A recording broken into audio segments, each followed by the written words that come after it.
Бидејќи целиот проект и постапката беше спроведена од страна на тимот на Светска банка, Општина Куманово е корисник на таа опрема и дополнително, како што знаете, земаме долгорочно задолжување од 1 милион евра со камата од 1%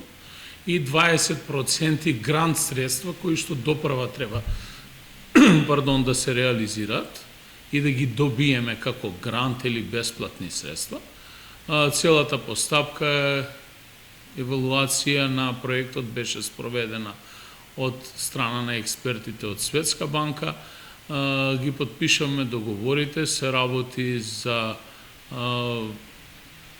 опрема која што ја добавуваат 3 компании. Едната опрема е работни машини или ровокопачи, втората опрема е камиони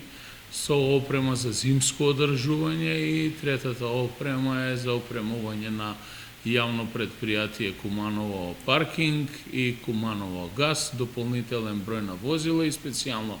возило пајак. Некаде согласно договорот би требало да бидат испорачани до крајот на септември, тоест октомври месец 2022 година, согласно сите договори, а во следниот период ќе следи уште една тендерска постапка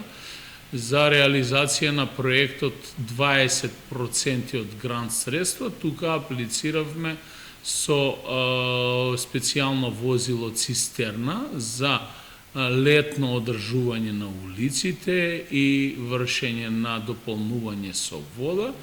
како полуподземни контейнери и специјално возило за подигање на полуподземните контейнери со специјална